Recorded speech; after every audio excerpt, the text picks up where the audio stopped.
ദിവസം എക്സാക്ട് മർദ്ദനത്തിന്റെ ആ ദിവസമാണ് സമരത്തിന് ദിശ മാറ്റിയത് ഡിസൈസിയുടെ വിദ്യാർത്ഥികളൊന്നും പോലും നോക്കാതെയാണ് പട്ടികളെ അടിക്കും മട്ടിൽ ഡൽഹി പോലീസിന് നരനായാട്ട് മാരകമായ മുറിവുകൾ കാരണമാകുന്ന പെല്ലറ്റ് ഗൺ പ്രയോഗം പെൺകുട്ടികൾക്ക് നേരെ നടന്ന അങ്ങേയറ്റം വയലൻസ് ക്രൂരമായ അതിക്രമങ്ങൾ ആ ദൃശ്യങ്ങൾ കാണാൻ ഞങ്ങൾക്ക് സമയമില്ല താല്പര്യമില്ല എന്ന് ജസ്റ്റിസ് സൂര്യകാന്ത് പറഞ്ഞ ഏതാനും മാസങ്ങൾക്ക് മുമ്പ് പറഞ്ഞ ആ കോക്രോച്ച് പരാമർശം മാത്രമല്ല ആ അപ്രൈസിന്റെ കാരണം ആ വാക്കൊരു വല്ലാത്ത കാലത്തെ രോഷത്തിന്റെ അഗ്നിമർദ്ദം നീറ്റിപ്പൊട്ടിക്കാൻ നിമിത്തമായതേ ഉള്ളൂ.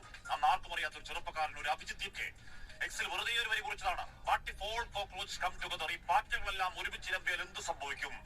ആ ഒറ്റ വരിയിൽ ഒരു വിദ്യാർത്ഥി യുവജന പ്രതിഷേധത്തിന് മഹാസമുദ്രം ഉണ്ടായതും ആർത്തിയുടെ രോഷത്തിൽ കടപുഴങ്ങി ആഞ്ഞുവിടുന്നത് കേവലം ഒരു കേന്ദ്രമന്ത്രിയല്ല, ആരാലും ചോദ്യം ചെയ്യാൻ കഴിയാത്ത ഇൻവിൻസിബിൾ അതോറിറ്റേറിയൻ സർക്കാർ എന്നൊരു 86 ഇഞ്ച് കോൺഫറൻസിലാണ് അടിത്തറയിളക്കി ആഞ്ഞടിച്ചുവിടെ ആഘാതം.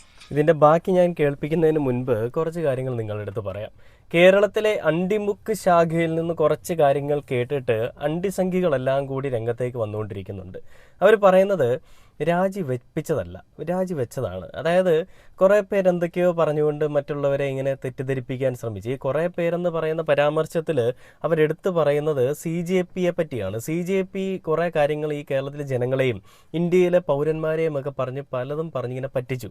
അങ്ങനെ പറ്റിച്ചപ്പോൾ ആ പൗരന്മാർ ഈ പറയുന്ന BJP ഗവൺമെൻറ് ഇവിടെ ചെയ്യുന്നത് മോശമാണെന്നും ഈ ധർമ്മേന്ദ്ര പ്രധാൻ ഇവിടെ ചെയ്തതെല്ലാം മോശമാണെന്നും ഒക്കെ പറഞ്ഞുകൊണ്ട് അങ്ങനെ വളച്ചൊടിച്ച് അയാൾക്കെതിരെ വലിയ പ്രശ്നങ്ങൾ ഉണ്ടാക്കിയെന്നാണ് ഈ അണ്ടിമുക്ക് ശാഖയിലെ സംഘിക്കുട്ടന്മാരൊക്കെ പറയുന്നത്. അപ്പോൾ ഇതെന്താ വലിയ ക്രെഡിറ്റാണ്. ഞങ്ങളുടെ നരേന്ദ്രമോദിജി സത്യത്തിനൊപ്പവും നീതിക്കൊപ്പവും ഒക്കെയാണ് നിലകൊള്ളുന്നത്. ഇതൊരു ജനാധിപത്യ രാജ്യമാണ്, അതുകൊണ്ട് ജനാധിപത്യ സർക്കാർ തന്നെയാണ് BJP എന്നൊക്കെ പറഞ്ഞുകൊണ്ട് ഇന്ന് തോരാതെ സംസാരിക്കുന്ന വെറും തോൽവികളായിട്ടുള്ള സംഘികളെ നമ്മളവിടെ കാണുന്നുണ്ട്. എന്തോ വലിയ ക്രെഡിറ്റ് ആണെന്ന് അത്രേ. അതായത് ഞങ്ങൾ ഈ ഇന്ത്യയിലെ പൗരന്മാരോടൊപ്പമാണ്, ആ പൗരന്മാർക്കൊരു ബുദ്ധിമുട്ടുണ്ടായപ്പോൾ ഞങ്ങൾ അതങ്ങ് വേണ്ടെന്ന് വെച്ചു. അതായത് ധർമ്മേന്ദ്ര പ്രധാൻ്റെ അടുത്ത് രാജി ആവശ്യപ്പെട്ടു. എടാ മോനെ, നാണമുണ്ടോടാ നിനക്കൊക്കെ ഇത് പറയാനെന്നുള്ളൊരു ചോദ്യം എടുത്ത് ചോദിക്കുകയാണെന്നുണ്ടെങ്കിൽ എത്ര പേർക്ക് മറുപടി പറയാൻ പറ്റും? അവിടെ ഇത്രയും പ്രശ്നങ്ങളുണ്ടായി.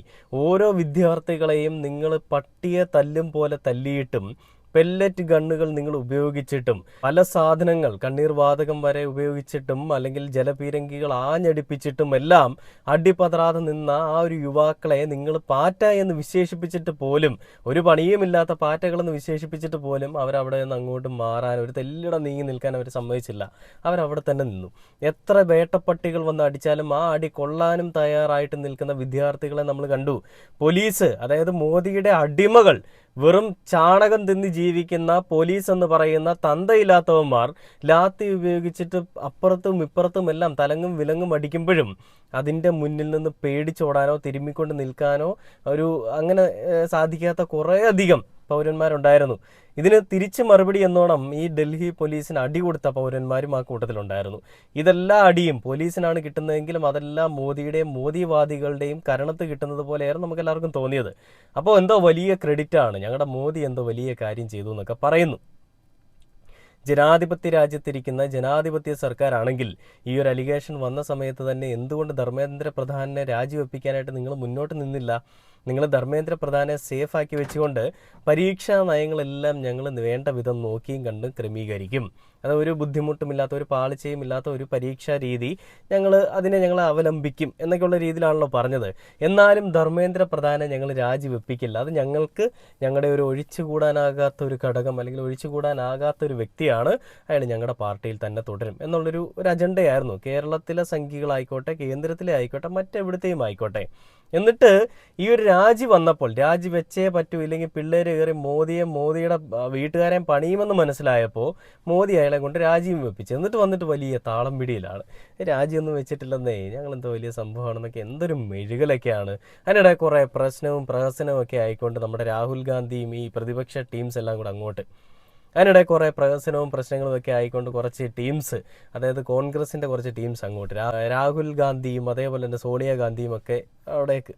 ഈ പപ്പുക്കുട്ടന് ബർത്ത്ഡേ ആയിരുന്നു, അപ്പോൾ അതിൻ്റെ കേക്ക് കട്ട് ചെയ്യാൻ വേണ്ടിയിട്ടാണ് കേരളത്തിൽ നിന്നൊരു അവതാരം അങ്ങോട്ടേക്ക് പോയത്. ആ അവതാരത്തിൻ്റെ പേരെന്താ?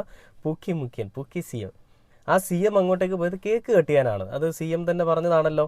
അപ്പോൾ ആ കേക്ക് കട്ട് ചെയ്യാൻ പോയി ഫ്ലൈറ്റിന് സമയമായപ്പോൾ ജി നിങ്ങൾ പൊക്കോ, കേരളത്തിലേക്ക് പൊക്കോ, പോയിട്ട് കുറച്ച് തള്ളണ്ടേ, നിങ്ങൾ പോയി തള്ളു, ഞാനിവിടെ വലിയതായിട്ട് മറിക്കുകയാണെന്നൊക്കെ പറഞ്ഞുകൊണ്ട് പപ്പുക്കുട്ടൻ അങ്ങോട്ട് പറഞ്ഞു വിട്ടു. അങ്ങനെ സതീശൻ ജി കേരളത്തിലേക്ക് വരുന്നു. എന്നിട്ട് ഈ കേക്ക് കെട്ടിയാൻ പോയതാണ്, ഫ്ലൈറ്റിന് സമയം അതുകൊണ്ട് തിരികെ വന്നു എന്നൊക്കെ പറഞ്ഞിട്ട് ഈ സമരം വിജയിച്ച സമയത്ത് എന്താണ് മുഖ്യമന്ത്രി പറഞ്ഞത്? ഞങ്ങളവിടെ പോയി വലിയ സംഭവമായിരുന്നു, ഞങ്ങളുടെ രാഹുൽ ഗാന്ധിയും സോണിയാഗാന്ധിയും ഇല്ലായിരുന്നെങ്കിൽ ഈ CJP സമരം പാളിപ്പോയനെ, ഞങ്ങളെല്ലാവരും ഒറ്റക്കെട്ടായിട്ട് നിന്നുകൊണ്ടാണ് ഈ ഒരു ശക്തിക്കെതിരെ, അതായത് BJPയുടെ ഈ അരാഷ്ട്രീയതയ്ക്കെതിരെ പോരാടാൻ ഞങ്ങൾക്ക് സാധിച്ചത്. നാണമുണ്ടോ? ഈ ഈറ്റ് 5 സ്റ്റാർ ഡു നത്തിങ് എന്നൊക്കെ പറയുന്നത് പോലെ ഒന്നും മിണ്ടാതെ ഇരിക്കാം, അല്ല ഒന്നും ചെയ്യാതെ ഇരിക്കാം, ഇങ്ങനെ ചോക്ലേറ്റ് ചപ്പിക്കൊണ്ടെന്നൊക്കെ പറയുന്നത് പോലെയൊക്കെ നമുക്കത് കാണേണ്ടി വരും. സരോജ് കുമാറിൻ്റെ പോലത്തെ ഒരു സ്വഭാവമാണ് ഇവർക്കുള്ളത്. അതായത് ഒന്നും ചെയ്യുന്നില്ല, വെറുതെ ഇങ്ങനെ പ്രഹസനമാണ്, ഇങ്ങനെ കാണിച്ചുകൊണ്ടേ ഇരിക്കുക. ഇതൊക്കെ വിശ്വസിക്കാനായിട്ട് കുറച്ച് കോമരങ്ങൾ, മണ്ടന്മാരായിട്ടുള്ള കോമാളികൾ കേരളത്തിലുമുണ്ട്. അങ്ങനെയുള്ളപ്പോൾ എന്തും പറയാമല്ലോ. എന്തായാലും ഹാഷ്മി പറയുന്ന ബാക്കിയോടെ ഒന്ന് കേട്ടു നോക്കാം. കേന്ദ്രമന്ത്രിസഭയിലെ കേവലം ഒരു മന്ത്രിയല്ല ധർമ്മേന്ദ്ര പ്രധാൻ. മോദിക്കും ഷായ്ക്കും പ്രിയപ്പെട്ടവൻ, RSSനും ബജരംഗ് ദളിനും അങ്ങേയറ്റം പ്രിയപ്പെട്ടവൻ, ബീഹാറിലും ഒഡീഷയിലും അടക്കം ലക്ഷ്യം തെറ്റാത്ത ഷാർപ്പ് ഷൂട്ടർ. ആ മന്ത്രിയോട് ഇറങ്ങിപ്പോകാൻ പറയണമെങ്കിൽ അത് യുവരാഷ്ട്രത്തിന് മുന്നിൽ പിടിച്ചു നിൽക്കാനാവില്ലെന്ന തിരിച്ചറിവാണ് രാഷ്ട്രീയ ഗതികേടിന്റെ പരകോടി. പോയ 12 വർഷങ്ങളിൽ ആവർത്തിച്ച് പറഞ്ഞ് ടൂൾ കിറ്റ് ഇവിടെയും ഇറക്കി നോക്കിയതാണ്. അമേരിക്കൻ ഫണ്ട്, പാകിസ്ഥാൻ പിന്തുണ, ആതങ്കവാദി, തേങ്ങാപ്പിണ്ണാക്ക്, പറയാൻ കഴിയാവുന്ന പച്ചക്കള്ളങ്ങൾ പരമാവധി പറഞ്ഞിട്ടും സ്വന്തം വീട്ടുകാരെ പോലും കളിയാക്കുന്ന മട്ടിൽ മാനം കെട്ടുപോയ IT സെല്ലാണ്. 17ഉം 18ഉം വയസ്സ് മാത്രം പ്രായമുള്ള പെൺകുട്ടികളെ ലാത്തി കൊണ്ട് കുത്തുന്ന ദൃശ്യങ്ങൾ കണ്ടിട്ടും അവരെ ആന്റി നാഷണൽ ഗൂണ്ടകൾ എന്ന നാണമില്ലാതെ അധിക്ഷേപിച്ച് ചില സർക്കാർ വിലാസം മാധ്യമ സാറന്മാർ ഇന്നു രാത്രി സമാധാനമായി ഉറങ്ങില്ല. ആ ഉറക്കമില്ലാത്ത രാത്രിക്ക് ജനാധിപത്യ രാജ്യത്തിന്റെ ആശംസകൾ. മോദി തേരി, താനാഷാഹി, നഹി ചലേഗി മുദ്രാവാക്യങ്ങൾ, വന്ദേ മാതരം, ഇൻകുലാബ്, JB മുദ്രാവാക്യങ്ങൾ വീണ്ടും വീണ്ടും ഇന്ന് കേട്ടു. ഒരു മന്ത്രിപ്രധാനിയുടെ പതനമുറപ്പിച്ച ജഡ്ജിക്കരുത്തിലാണ് അധികാരത്തിന്റെ മുഖത്തേക്ക് നോക്കി 29 വയസ്സുകാരൻ അംബേദ്കറിന്റെ കയ്യിലെന്തി അസാധ്യ രാഷ്ട്രീയ ബോധ്യത്തിൽ ആർജവത്തിൽ പറയുന്നു. ലാത്തി കൊണ്ട് മണ്ടയടിച്ചു കയറിയാൽ, ആതങ്കവാദി ചാപ്പയടിച്ചാൽ, കിടുങ്ങി വറക്കാൻ, വാവൂട്ടി വെക്കാൻ വേറെ ആളെ നോക്കണം സർക്കാരെ. ധർണാമോ ധറാമോ ഇനി അങ്ങനെ പേടിക്കാൻ സൗകര്യമല്ല സാർ, ഇത് രാഷ്ട്രത്തിന്റെ യുവശക്തി. ആ ദിവസം എക്സാക്ട് മർദ്ദനത്തിന്റെ ആ ദിവസമാണ് സമരത്തിന്റെ ദിശ മാറ്റുന്ന ഡിസൈസീവ് ഡേ. കണ്ടില്ലേ, വളരെ കൃത്യമായിട്ടും വ്യക്തമായിട്ടും ഹാഷ്മി എന്ന് പറയുന്ന മാധ്യമ പ്രവർത്തകൻ വീണ്ടും തിരികെ വന്നിരിക്കുകയാണ്. തന്തയ്ക്ക് പറക്കാഴിക കാണിക്കുന്നവന്മാരുടെ മുഖത്ത് നോക്കി മറുപടി പറയാനായിട്ട്. അതിൻ്റെ നേർക്കാഴ്ചയാണ് നമ്മൾ കാണുന്നത്. ഇതൊരു ജനാധിപത്യ രാജ്യമാണ്, അല്ലാതെ മോദിയുടെ തന്തയുടെ വകയോ മോദിയുടെ തറവാട്ട് സ്വത്തോ അല്ല മോദിവാദികളുടെ തന്തയുടെ വകയോ ഒന്നുമല്ല. അപ്പോൾ ഇവിടെ എന്ത് തോന്നിവാസം കാണിച്ചാലും അതിനെതിരെ ജനങ്ങൾ പ്രതികരിക്കുമെന്നുള്ളത് നിങ്ങളൊന്ന് മനസ്സിലാക്കി വെക്കുക. നിങ്ങൾ BJP എന്ന് പറയുമ്പോൾ ചില ആളുകൾ, ഞാനിത് പറയുമ്പോൾ എടുത്തു പറയേണ്ട ഒരു കാര്യം കൂടിയുണ്ട്. ഈ BJPയിലുള്ള ചില ആളുകളുടെ വിചാരം ഈ നരേന്ദ്രമോദിക്കെതിരെ എന്തെങ്കിലും പറഞ്ഞു കഴിഞ്ഞാൽ അത് രാജ്യദ്രോഹ കുറ്റമാണ്, ഹിന്ദുക്കൾക്കെതിരെ പറയുന്നൊരു കാര്യമാണെന്നൊക്കെ പറഞ്ഞുകൊണ്ടാണ് പലരും സംസാരിക്കുന്നത്. ശരിക്കും ഈ BJP എന്ന് പറയുന്നൊരു പാർട്ടി ഹിന്ദുക്കൾക്ക് വേണ്ടിയിട്ട് അധികാരത്തിൽ വന്നതാണോ? ഹിന്ദുക്കൾ മാത്രം വോട്ട് ചെയ്ത് അധികാരത്തിൽ കൊണ്ടുവന്നൊരു പാർട്ടിയാണോ? ഒരിക്കലും അല്ലല്ലേ. BJP എന്ന് പറയുന്നത് ശരിക്കും ഒരു സാധാരണ ഇപ്പോൾ കോൺഗ്രസ്, കമ്മ്യൂണിസ്റ്റ് അങ്ങനെയുള്ളൊരു പാർട്ടി പോലെ ഒരു പാർട്ടിയാണ്. പക്ഷേ ഇവരെന്തുകൊണ്ടാണ് ഈ പറയുന്ന കാവിക്കളസവും പിടിച്ചുകൊണ്ട് ഈ ഹിന്ദുക്കൾക്ക് വേണ്ടിയിട്ട് പണിയെടുക്കുന്നവരാണ് ഞങ്ങൾ, അതുകൊണ്ട് ഞങ്ങൾക്കെതിരെ ആരെങ്കിലും ശബ്ദമുയർത്തിയാൽ അവർ ഹിന്ദുക്കൾക്കെതിരെ ശബ്ദമുയർത്തുന്നവരാണ് എന്ന് പറയാനായിട്ട് സാധിക്കുന്നത്? ഇങ്ങനത്തെ രീതിയാണ് ഇവർ സമീപിക്കുന്നത്. അതായത് മോദിക്കെതിരെ എന്തെങ്കിലും പറഞ്ഞാൽ അവർ രാജ്യദ്രോഹിയായി, ഈ രാഷ്ട്രത്തിന് കൊള്ളാത്തവനായി, വീടിനും നാടിനും കൊള്ളാത്തവനായി. മോദി വലിയൊരു പ്രധാനമന്ത്രി എന്നതിനേക്കാളൊക്കെ അപ്പുറം വലിയ ദൈവമായിട്ടും സൃഷ്ടിക്കപ്പെടുന്നു. ആരുടെ മുൻപിലാണ്? ഈ ചാണകങ്ങളുടെ മുൻപിലാണ്. ഈ കേരളത്തിലെ ബുദ്ധിയുള്ള ജനങ്ങൾ, തലയിൽ തലച്ചോറിന് പകരം ചാണകമുള്ളവർക്ക് ഇതൊക്കെ വലിയ കാര്യമായിരിക്കും, ചാണകത്തിന് പകരം തലയിൽ തലച്ചോറുള്ള ആളുകൾക്ക് ഇതൊരു വലിയ സംഭവമല്ല. അതായത് മോദി എന്താണെന്ന് അവർക്കറിയാം, മോദിവാദികൾ എന്താണെന്ന് അവർക്കറിയാം. അപ്പോൾ എങ്ങനെയും പിള്ളേരെ അങ്ങ് അടിച്ചമർത്തി കഴിഞ്ഞാൽ പരിപാടി അങ്ങ് തീരും എന്ന് വിചാരിച്ചുകൊണ്ട് പെല്ലറ്റ് ഗണ്ണ് ഉമാരുടെ തോന്നിവാസം കാണിക്കുന്ന തന്തയില്ലാത്ത കുറച്ച് പോലീസുകാരെ അങ്ങോട്ട് അവിടെ വിന്യസിച്ചിട്ട് എന്തും കാണിച്ചിട്ട് നൈസായിട്ട് അങ്ങ് പോകാമെന്ന് വിചാരിച്ചു. ഇത് മോദിക്കും മോദിവാദികൾക്കും കിട്ടിയ നല്ല പണിയാണെന്നുള്ളൊരു കാര്യത്തിൽ ഒരു സംശയം ആർക്കും വേണ്ട. കേരളത്തിലെ കുറച്ച് മണ്ടന്മാരുണ്ട്, ഇങ്ങനെ മെഴുകാൻ വേണ്ടി വരുന്ന മണ്ടന്മാർ. എടാ മണ്ടന്മാരെ, നിന്നേക്ക് അങ്ങനെ തന്നെ വിളിക്കണം, മൂഢന്മാരെ. ആദ്യം എന്താണ് വസ്തുത എന്ന് അറിഞ്ഞിട്ട് മനസ്സിലാക്കി സംസാരിക്കണം. ആ മോദി ഇയാളെ ഏറ്റവും പ്രിയപ്പെട്ട ധർമ്മേന്ദ്ര പ്രധാനെ രാജിവെക്കാതെ പിടിച്ചു നിർത്തി. അവസാനം പിള്ളേരുടെ മുൻപിൽ അടിയറവ് വെച്ച് പിള്ളേരുടെ മുന്നിൽ മുട്ടുകുത്തി നിൽക്കേണ്ടി വന്നു മോദിക്ക്. അങ്ങനെ മുട്ടുകുത്തി നിന്ന് അവസാനം തോറ്റ് പടിയിറങ്ങേണ്ടി വന്ന ധർമ്മേന്ദ്ര പ്രധാനെ എന്നിട്ട് ഇന്ന് നിങ്ങൾ വലിയൊരു വീരപരിവേഷം കൊടുക്കുകയാണ്.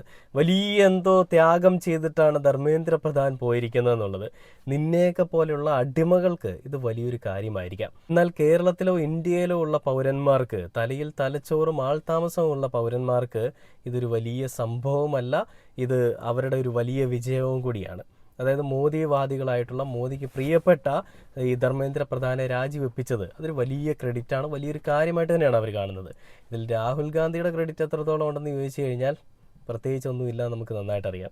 പപ്പുക്കുട്ടൻ കറക്കമൊക്കെ കഴിഞ്ഞ് ചുമ്മാ അതുവഴി പോയപ്പോൾ ഒന്ന് കയറിയിരുന്നു. പോലീസ് പിടിക്കാൻ വേണ്ടി എന്തൊക്കെയോ പ്രഹസനം കാണിച്ചു. സോണിയാഗാന്ധിയും അതേപോലെ തന്നെ പോലീസ് പിടിക്കാൻ വേണ്ടി അയ്യോ എന്നെ പിടിക്ക് സാറേ എന്ന് പറഞ്ഞുകൊണ്ട് വലിയ മെഴുകലായിരുന്നു. പോലീസ് പിടിച്ച് വണ്ടി കയറ്റുമ്പം ജയ് എന്നൊക്കെ പറഞ്ഞുകൊണ്ട് എന്തൊക്കെയോ കാണിക്കുന്നുണ്ടായിരുന്നു. എന്താണ് അവിടെ നടന്നതെന്ന് എല്ലാവർക്കും അറിയാം. തുടക്കം മുതൽ അവസാനം വരെയും ഇടതുപക്ഷ സർക്കാരിൻ്റെ എല്ലാ എംപിമാരും അവിടെ ഉണ്ടായിരുന്നു. അത് എ റഹീം ആയിക്കോട്ടെ, നമ്മുടെ ജോൺ ബ്രിട്ടാസ് ആയിക്കോട്ടെ, മറ്റ് പല നേതാക്കന്മാരും എല്ലാ ആളുകളും അവിടെ കൃത്യമായിട്ട് അവരോടൊപ്പം തന്നെ അവർക്ക് ഐക്യദാർഢ്യമായിട്ടുണ്ടായിരുന്നു. എല്ലാം സമയാസമയങ്ങളിൽ ഒരു അപ്ഡേഷൻ എന്ന പോലെ സാമൂഹിക മാധ്യമങ്ങളിൽ അവർ പങ്കുവെക്കുന്നുമുണ്ടായിരുന്നു.